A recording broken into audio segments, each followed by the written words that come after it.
Welcome in on a Thursday, everybody. I'm Reed Cowan. Okay, so White House hopefuls and a battleground blitz. Team Harris sits down for a nationally televised interview while both tickets appeal to voters in critical swing states. Plus, what's in your fridge? A call to double check the contents in the wake of a deadly listeria outbreak. You're watching CBS News 24/7. Let's go.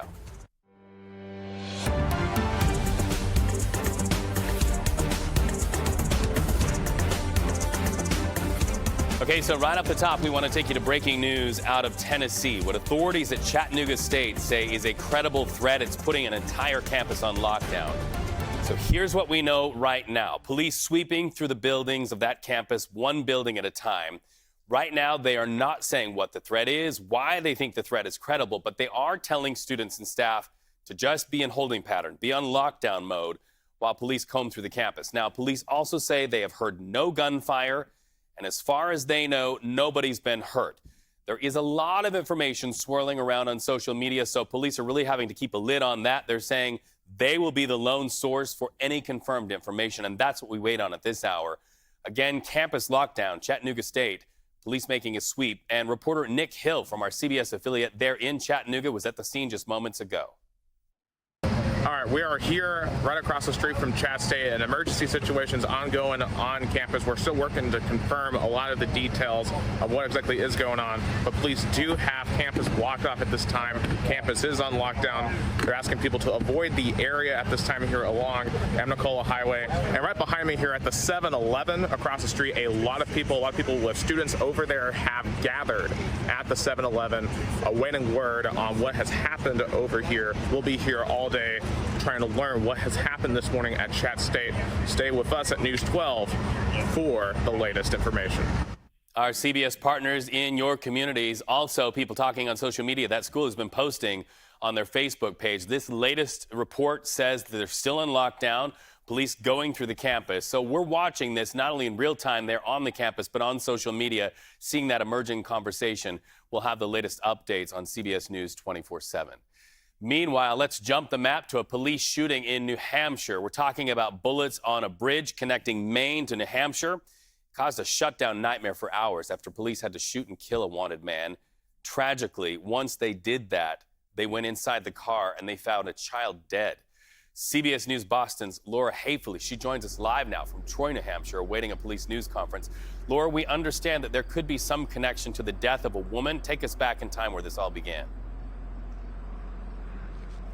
Yeah, there are still a lot of unanswered questions here, including what the motive was behind this shooting. But here's what we know so far. According to law enforcement officials, this all began here in Troy, New Hampshire.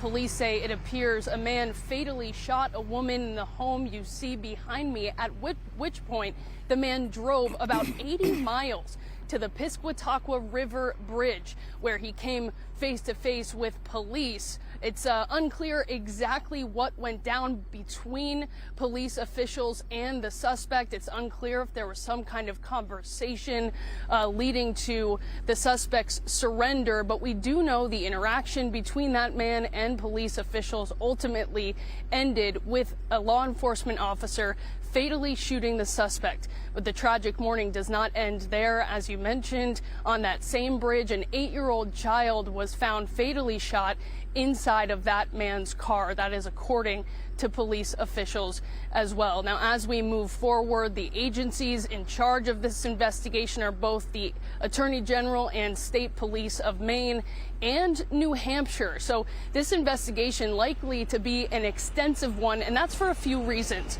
First of all, the two crime scenes, as I mentioned, span roughly 80 miles. The timeline itself is lengthy, and there will likely be a significant amount of shared information and evidence between the two agencies, which will likely slow the investigation. Now, for the first time since this happened, we are going to hear from law enforcement officials just a short time from now, and we hope to learn more. Reed?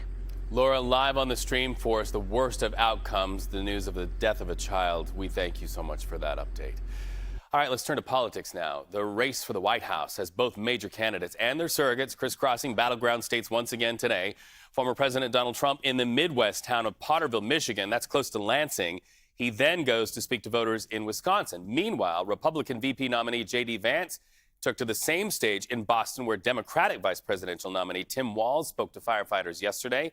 Here's what he had to say. Now, there's a hidden trauma among our firefighters. I don't think I'm telling you anything you don't know. A trauma that comes from staring death in the eye every single day and worrying that you are fighting a losing battle. And I just want you to hear it from me that I understand. But I want you to hear a story, a very personal story. When I was 12, my mom was in the middle of a terrible, terrible addiction crisis herself. She struggled with it for most of my early childhood. And I remember during a particularly bad episode, I called 911. Like so many kids who have parents who struggle, I called 911. Now the firefighters, the EMTs, and the police came. They calmed her down, but as you all know, they calmed me down too. They calmed my sister down. They did that public service that only they can do. Now years later, she took something else that she shouldn't have taken. And the firefighters and the EMTs, they saved her life and took her to the hospital where she lay in a coma before eventually waking up. And I want you to know that for us, we did get a second chance. And so if you're ever worried that you're not making a difference, listen to this. From the sad and tearful 12-year-old to a 40-year-old who's now asking to be your vice president, you do make a difference. You make a difference every single day, and I thank you for it. So Vance now heads to a Florida fundraiser. So one of the criticisms that J.D. Vance has lobbed at Vice President Kamala Harris is that she's really not done a lot of sit-down question and answer sessions with reporters. So Harris and her running mate, Governor Tim Walz, they're going to counter that with a sit-down interview airing tonight. After the interview, Harris will stay in Georgia for a rally and Walz will head off to North Carolina. They'll sort of split their duties across the map. Also in various parts of the country, the Harris and Walz surrogates, including the vice president's husband, Doug Emhoff. We caught up with him in Michigan. I have been around a lot of high-profile people in my career. First as a business person, lawyer, entertainment lawyer, and now in politics. And when some people enter public life, they change. Who is that? No, sorry. Wait, is that Kamala checking on me? She might. But some people change, and their families don't even recognize them anymore. Not Kamala Harris. The Kamala Harris you see running for president is it's like the most version of her. It's the most authentic version of her. And you can ask anyone in our big, beautiful, blended family who you got to meet during the convention. That's who she is. She's the same person that we get to love as a family member that you all now seeing. And who is that person? She's joyful, which is a good thing. She's also tough, which is a good thing. And it's her empathy, it's her superpower. Second gentleman, Doug Emhoff there in Grand Rapids, Michigan. Okay, so Whip Smart, CBS News political reporter Aaron Navarro live in Savannah, Georgia, a coveted place. We see a crowd gathering behind you. Aaron, that sit-down interview is really going to be high stakes for Harris and Walz. That's right, Reed. This comes 39 days after Harris got into the race following President Biden's exit from the presidential campaign trail. And it's come after multiple weeks now of criticism, not just from the Trump campaign and Republicans, but from others in the media, that she has not sat down for an interview, independent interview, not content creators, independent interview as a presidential candidate. Now, her campaign and allies argue that she just had to get this campaign off the ground. She had to start fundraising. She had to do events. They had, of course, the big convention in Chicago last week, but that'll all at least come to an end here in Savannah when she does the sit-down interview, not just by herself, but with her running mate, Governor Tim Walz. Okay, so we see the line there behind you. Is that a line to get into the venue, and what more can we expect from the Harris tour there? Yeah, so this comes after at least 4 stops planned, bus tour stops in the neighboring counties here in Savannah. You can see the crowd behind me waiting to enter the End Market Arena, about right under 10,000 cap in terms of the seats in there. And during her bus tour stop, she's just been popping into restaurants, high schools, kind of making small, more intimate contact with voters in areas that Democrats will need. People I've talked to here on the ground, such as State Representative Al Williams, made the point to me that the Harris campaign and Democrats can't just play in Atlanta. They have to play all over Georgia if they want to capture what President Biden got in 2020 and potentially expand on it. Aaron Navarro, thank you so much in Savannah, Georgia. All right, so coming up, news out of Israel. Word of a limited pause to fighting that came to us just minutes ago. How it came together, what it means, coming up next.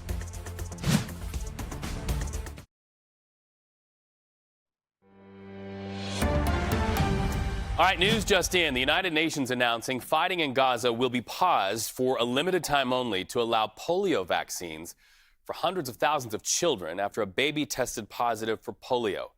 Meantime, 10 people dead after Israel launched a blistering series of raids in the occupied West Bank. In fact, hundreds of Israeli troops raided multiple cities where nearly 3 million Palestinians live. BBC News' John Donison is in the West Bank with the latest.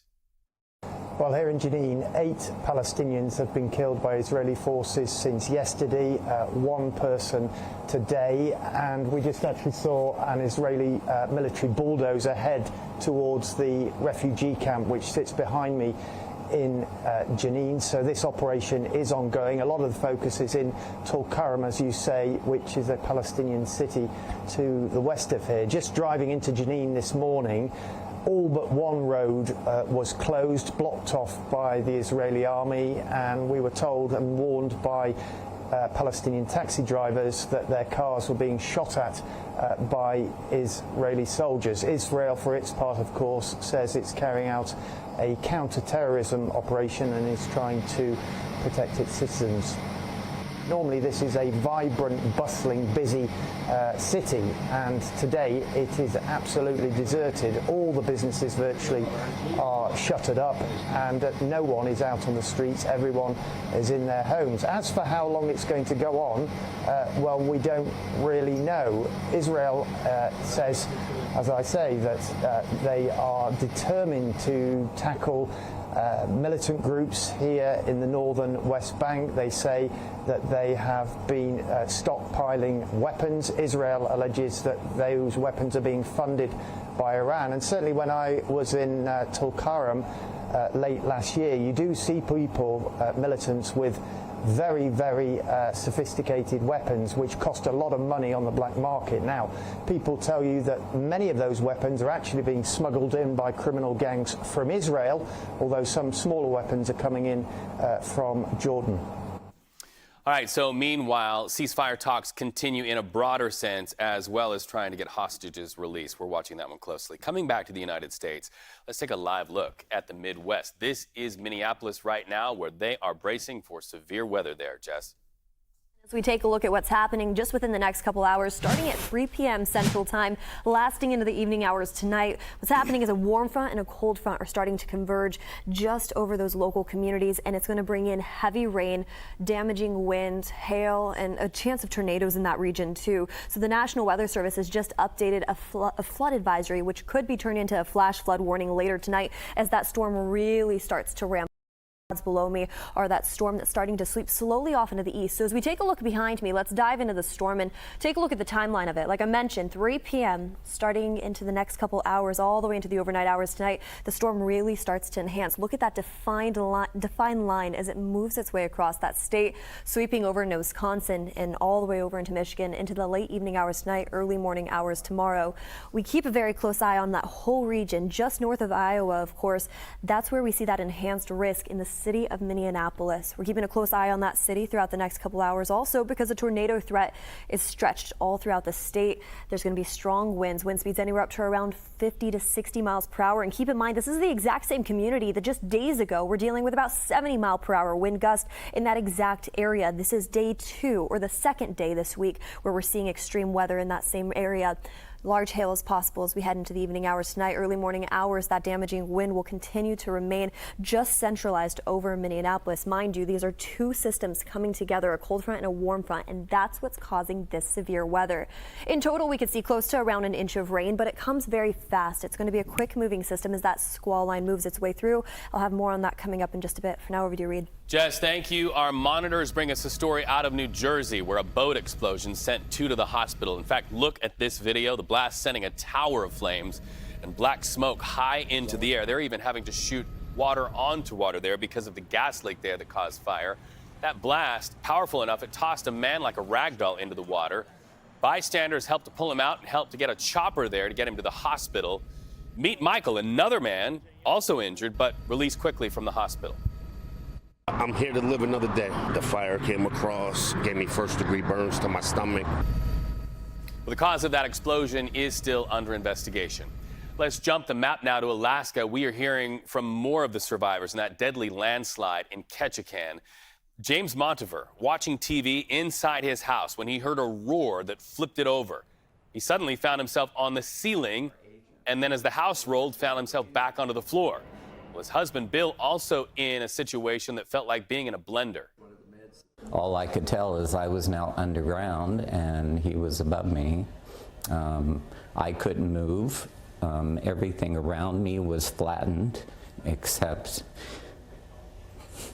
the dishwasher had flipped over, the refrigerator had flipped over and hit the dishwasher because the countertop took it and created a wedge where he was under and saved under that. Others not so lucky. The landslide killed 1 person and injured 3 others. When we come back, more news from Mother Nature. A typhoon bears down on Japan. It is deadly, forcing a lot of people to have to run and evacuate. CBS News 24/7, streaming coast to coast, and our eyes on worldwide matters. We're watching the monitors. We'll be back in just a minute.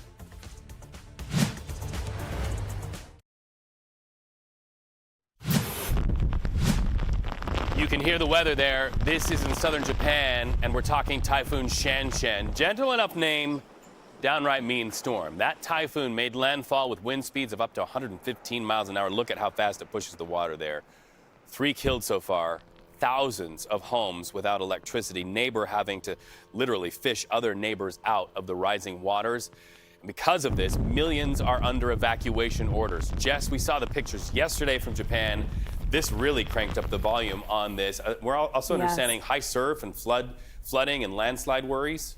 Not only there, but we're also still keeping a close eye on the tropics closer to Hawaii, too. Mind you, it was just a few days ago they were dealing with a tropical storm that swept to the south of the island range. Now we're keeping a close eye on the northern portions of those islands as we gear up for what now is Tropical Depression Gilma.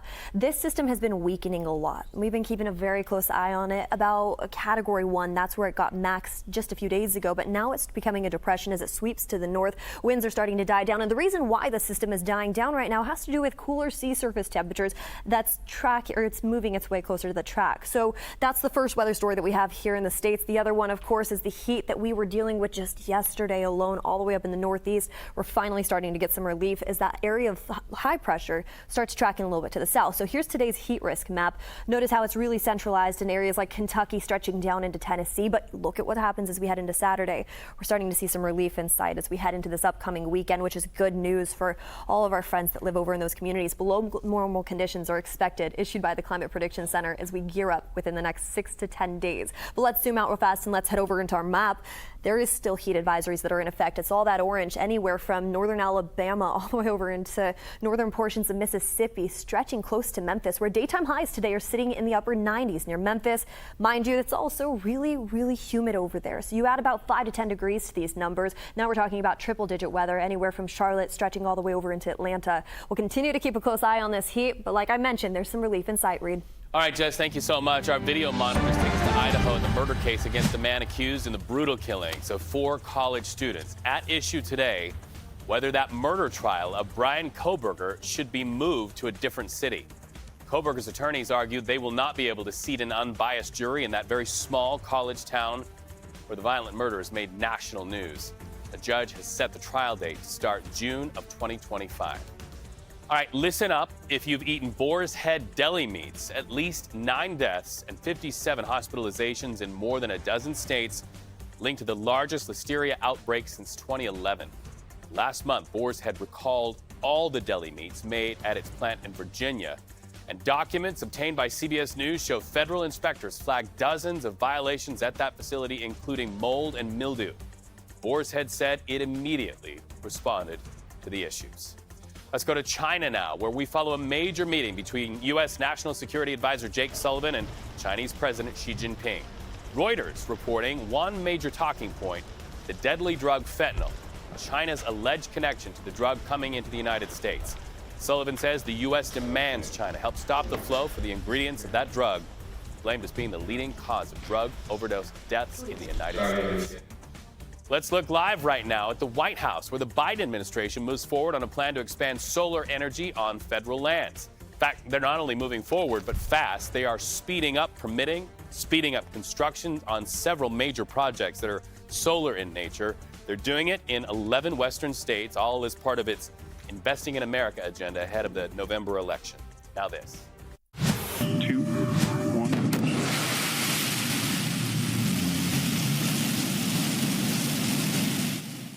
That's rockstar, right? Jeff Bezos' Blue Origin launched into space tourism and its mission on this beautiful day. The capsule carrying 6 people lifted off into space and touched down in West Texas. The crew stepped out, cheered with their friends and family who were waiting on terra firma anxiously for their return. What a ride.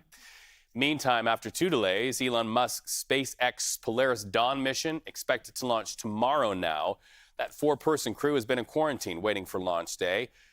Once they're in space, they will conduct the first ever civilian spacewalk. Now this.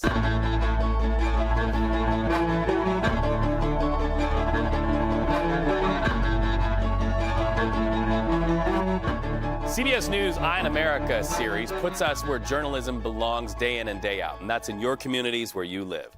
You know, with the new school year, we are seeing a renewed focus on how kids get to school. Well, the Environmental Protection Agency in several states pushing to provide funding for electric buses. CBS News senior business and tech correspondent Jolene Kent explains, while this is an expensive proposition, getting these kids on the road, proponents say the benefits far outweigh the costs. The wheels on the bus sound very different this year in the Modesto City School District in Central California. Can't hear it? Neither can some of the parents, used to the roar of a diesel engine. So you're listening for something else? The little buzzing sound. The ee. You guys have everything then? Elvira Seha, for one, welcomes the change. These electric buses are helping to put the brakes on her kids' respiratory issues, which she says were made worse by the diesel fumes. How much has your quality of life changed now that you're using an EV school bus? I'm not hearing complaints about headaches, less going to the doctor's appointments or prescribe them new inhalers because of the smell or the pollution of the buses. The district transports about 5,000 students each day, and last year converted half its fleet from diesel to electric. Superintendent Sarah Noguchi. It's investing in our community and our kids. The game changer is truly the health benefits. What has been the environmental impact of switching half your buses to electric? 47,000 gallons of diesel we didn't purchase, which means that toxic fume is not going into the air. The new buses are plugged in at solar charging stations between pickup and drop-off. But going electric is expensive. Overall, one of these electric school buses costs about $350,000. That's $200,000 more than its diesel counterpart. This bus symbolizes so much. The Environmental Protection Agency forked over $5 billion nationally to help districts like Modesto add an electric fleet. Additional funding comes from state budgets. The district, though, is saving on gas money. The fuel cost for last year, we saved 41%. What are you doing with that money that you're not spending on diesel? Putting it into the classroom. After-school programs, before-school programs, multi-tiered support systems. More than 800 districts around the country have put over 4,500 electric buses on the road. But other districts would need additional federal funding to electrify the rest of the nation. If that went away, could the states afford to do what we're doing? The answer is no. But future funding is uncertain. Leah Stokes, who teaches environmental policy at UC Santa Barbara, says the next president will help decide whether programs like the one in Modesto can continue. If Trump is elected, the fact is that we would lose this funding, right? Because they're not interested in electrifying our transportation system. For now, parents like Elvira Ceja are embracing the change. We always want our kids to be safe, and for the whole entire community, less pollution here in Modesto. That's great. A promising road toward a cleaner, greener future. For Eye on America, Jolene Kent, Modesto, California. All right, so from focus on the roads to focus on the skies. When we come back, we're going to take you live, checking in on air travel ahead of the Labor Day weekend. CBS News 24/7, knowing that you are packing right now for that trip. We want to keep you going smoothly. We'll be right back.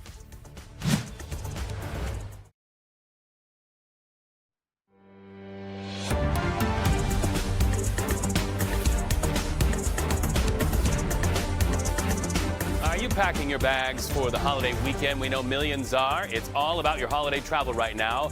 The TSA preparing for its busiest Labor Day period on record. In fact, our live feeds bringing you views from LAX over on the West Coast, also Newark Liberty International Airport in New Jersey. And that's where we find CBS News national correspondent Roxana Saberi. Roxana, what are you seeing out there with travelers? We see the board there behind you. Yeah, well, travelers so far tell us things are going pretty smoothly here. And yes, the board behind us, there's very little yellow, which you may notice, which means very few delays and cancellations for flights going out of Newark. Today, actually, the airport rush kicked off today nationwide and will go through Wednesday. The busiest flight day is supposed to be tomorrow. The FAA expects this Labor Day weekend to be its busiest in history, with more than 52,000 flights taking off just today. And that's partly because of lower airfares. According to the booking app Hopper, prices are around 5% lower this year than this time last year. Reed? Okay, and we, of course, know in order to get to the airport, we have to get on the roads. What are you hearing about what people should expect on the roads? Yeah, it's also going to be very busy on the roads this holiday weekend, and one reason for that is that gas prices have been dropping nationwide. They're at $3.36 for an average price of for a gallon, and that's 46 cents less than the price last year at this time. That's according to AAA. In terms of the best time to travel, if you're planning to leave home today, you're kind of out of luck because you should have left already. The rest of the day is going to be pretty busy on the road, sadly. Tomorrow, try to leave before noon or after 7 p.m. And when you're heading home, the best time to head home, according to experts, is in the morning on Monday. Or if you can wait until Tuesday afternoon, you're very lucky. You should leave on Tuesday afternoon or Tuesday evening to miss the traffic. Reed? That's news you can use. And as a dad, I just say load up the iPads for the kids and headphones on. Roxana, thank you so much. Nice to have you with us on the stream today. So we are also watching many of our nation's airports, and especially this one, the Seattle-Tacoma International Airport. They're still reeling from the effects of that cyber attack. In fact, look at this. Workers doing it the old-fashioned way. See that? They're literally handwriting arrival and departure times on a big board. So you saw what was behind Roxana. That's digital. Well, this is the Stone Ages. They're back, at least for that airport. Still no timeline on when the airport systems will be restored. Good for them, finding ways around and solutions. Let's take another live look outside, this time in the Midwest city of Minneapolis. And, we understand some severe storms are on their way for those travelers making their way to the airport. And the National Weather Service is updating all the advisories in that area, too. Right now, we just got an update that now a flood warning will be in effect starting at 3 p.m. Central Time over Minneapolis and all throughout that region. And we continue to keep a very close eye on our community members there. It's just that little speck right there that you can see over Minneapolis. We're continuing to watch this storm really converge. It's a warm front and a cold front, and it's going to bring in heavy rain, heavy hail. And as you take a look behind me, let's dive into the forecast. Futurecast showing this storm really develop within the next 24 hours directly over that large city and all the surrounding communities too. Watching this system into the overnight hours tonight, if we could advance it, there we go. As we head into the next couple hours, watch how defined of that line really is. This is a big concern. We can see tornado activity, damaging winds, and mind you, it was only a few days ago we were dealing with about 70-mile-per-hour wind gusts in communities like Minneapolis. So this is the second time we've seen extreme weather there this week. So the severe weather outlook is showing an enhanced risk into the overnight hours tonight, early morning hours tomorrow, all throughout that region, meaning we could see a tornado threat all throughout the state of Minnesota, as well as a large hail anywhere up to around 1 inch. Damaging wind can still be possible in that area, and as we take a close look at the total rainfall, it doesn't look like a lot, but when it comes down that fast, flash flooding becomes a very big concern into that community, Reed. All right, and Jess, I don't know how many of our viewers know this, but Jess flies planes, and someday I want her to fly a spaceship. Really? You want to go to Kennedy Space Center? I got a guy for you, and we got a guy for you. When we come back, we'll go live to Kennedy Space Center to talk space travel and all things launches. We're blasting off for a break. We'll be back in just a minute.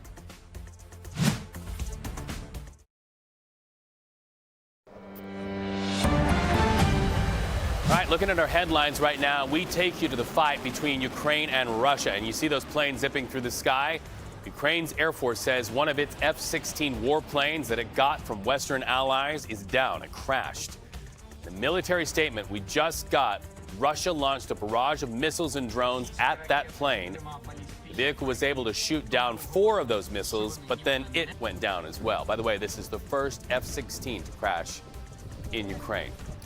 Our video monitors take us stateside right now to the state of Idaho and that murder case against a man accused in the brutal killings of 4 college students. At issue today, whether the murder trial of Brian Kohberger should be moved to a different city.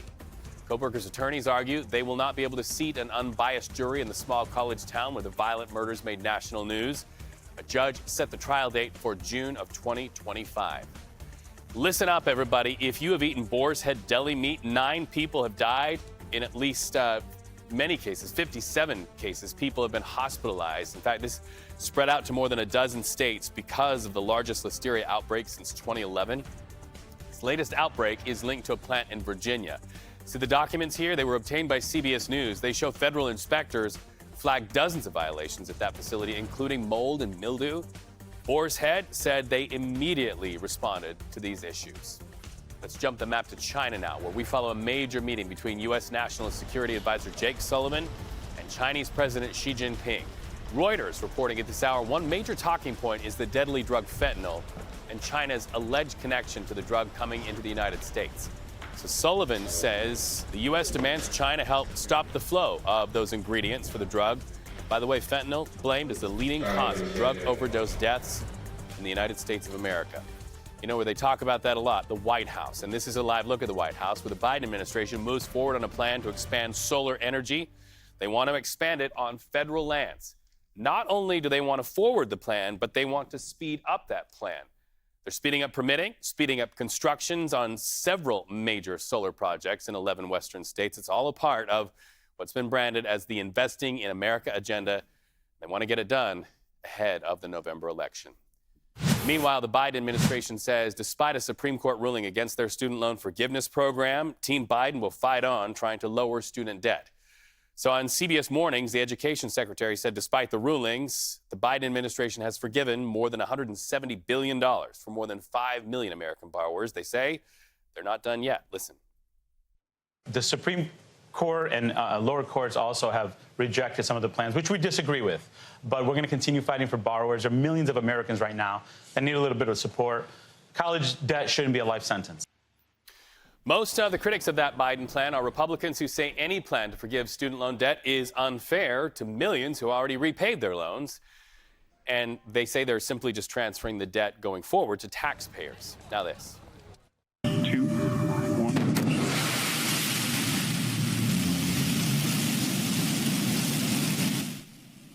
Jeff Bezos' Blue Origin launched its space tourism mission today. The capsule carrying 6 people lifted off into space and touched down in West Texas. The crew stepped out and cheered with their friends and family waiting for their return. And always making me feel cool and hip and space-connected, CBS News space analyst Bill Harwood. You do make me feel cool with my kids especially. You're live from the Kennedy Space Center. Bill, Blue Origin's new Shepard launched 25 times before this. It went flawlessly, but why was now the right time to launch and put it up into space? Well, you know, they had a problem 2 years ago when they had a booster failure on an unpiloted New Shepard flight. They stood down to make repairs, get all that going again. They returned to flight last year with an unpiloted flight carrying research experiments, and then in May they launched another crew, and then today another crew. So they're trying to ramp back up to where they're launching space tourism flights roughly once a month, somewhere in that ballpark. And today's flight went off without a hitch, so I would expect to see the launch rate ramp up from here. Well, we know you are where people are in the know where space matters are concerned. What do you know about SpaceX delaying their Polaris Dawn launch? Yeah, you know, that one's up in the air right now, quite literally. It's rockets on the launch pad just over my shoulder. They could launch as early as this weekend if the weather improves. The problem for them is, you know, they're not going to the space station. They stay inside that capsule the whole trip, and they have to make sure they've got good landing weather because they splash down in either the Gulf of Mexico or the Atlantic Ocean off the coast of Florida, and the forecast 5 days out was still no-go. So that's what's held them up. If the weather will cooperate, then they'll get out of here as soon as they can, but they want to be safe at landing, so they're not taking any chances. Yeah, don't want to take any chances. And for anybody who's watching, Bill, I just have to ask a dumb question. Is that Blue Origin model your microphone? It looks like a podcasting microphone in the shape of Blue Origin. No, it's not. It's a model in case anybody asks me to demonstrate what the rocket does. But it's a pretty neat little spacecraft. Yeah, you know, the crew rides up here in the capsule here. I'll even demonstrate with it. How about that? I love it. And then the lower part's the rocket. Yeah. Okay, very cool. And you know what? I think you and I just came up with an idea for a brand new type of microphone, the Blue Origin microphone. Thank you so much, Bill Harwood. It's always a joy to talk to you. And you make me cool with my kids coming to us from Kennedy Space Center. Hey, fun to be here. All right, a powerful typhoon made landfall in Japan. It put nearly 4 million people under evacuation orders. And at this hour, we can tell you thousands are without electricity.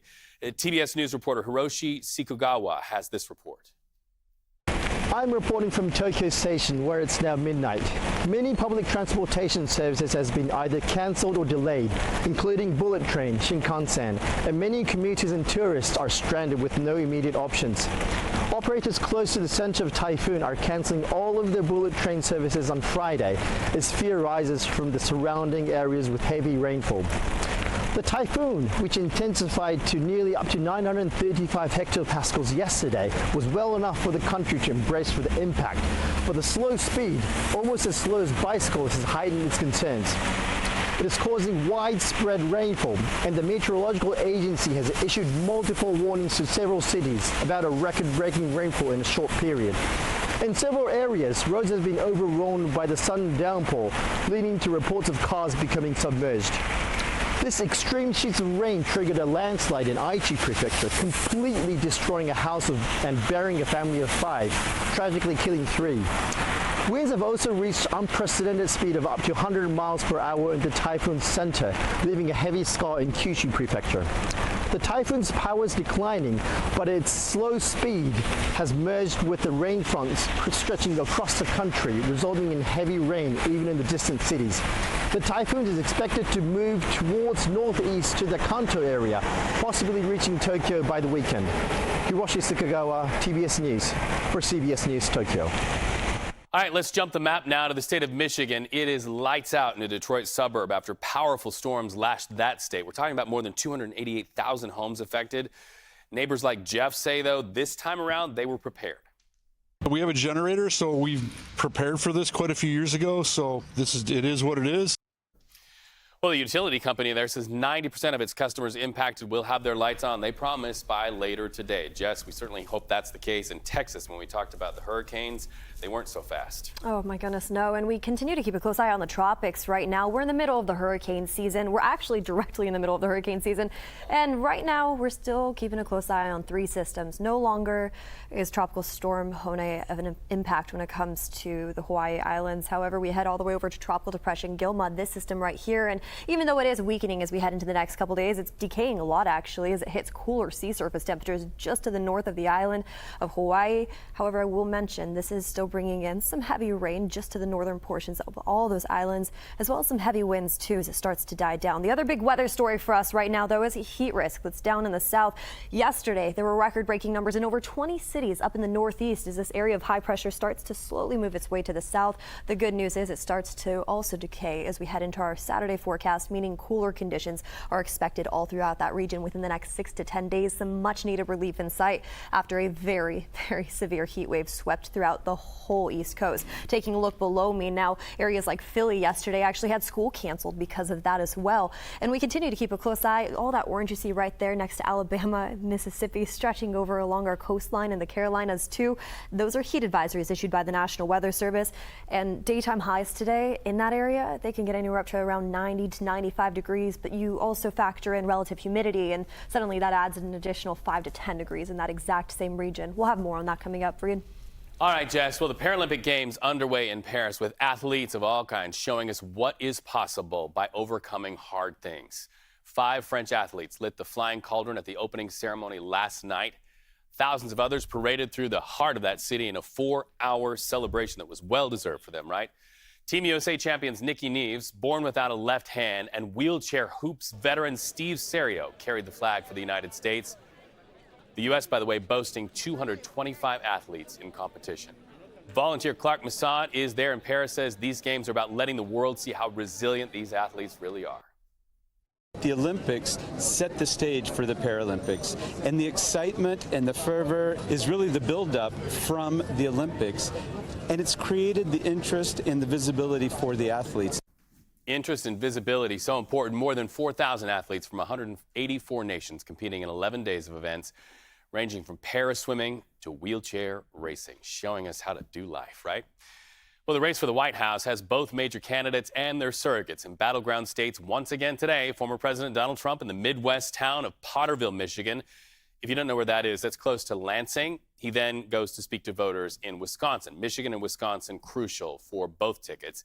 On the other side, Vice President Kamala Harris and her running mate, Governor Tim Walz. You can expect to see a sit-down interview airing with them tonight. Then after the interview, Harris will stay in Georgia for a rally, and Walz will head to the state of North Carolina, sort of splitting their duties on the map in that battleground blitz. Let's take a live look right now from Newark. You can see people out there on the roads. It's going to only get thicker out there as we talk more about holiday travel. Of course, we're going into the busy Labor Day travel period.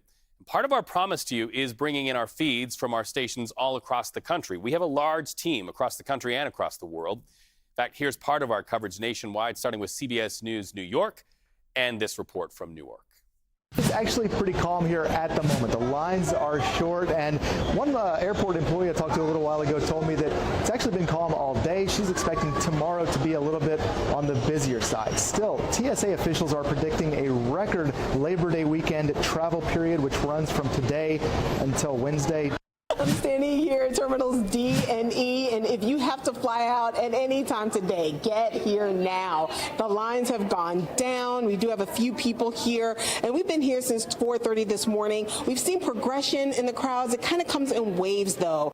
It'll certainly be a busy weekend at our airports. At Love Field, they're expecting 200,000 people to come through the airport this weekend.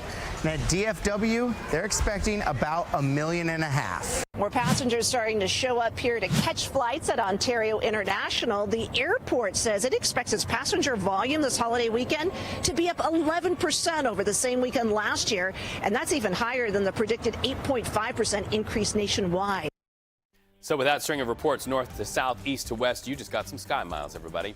That's it for CBS News 24/7. We want to leave you looking live at the venue where former President Donald Trump stumps for votes in Michigan, that battleground state, and people starting to gather right now. CBS News 24/7 streaming coast to coast and worldwide, watching both campaigns and also watching for that live interview by Vice President Kamala Harris and Governor Tim Walz airing on network TV tonight. First for those two to be interviewed together in something the Trump campaign has said needs to happen. We'll continue watching all that happens in politics and weather around the world.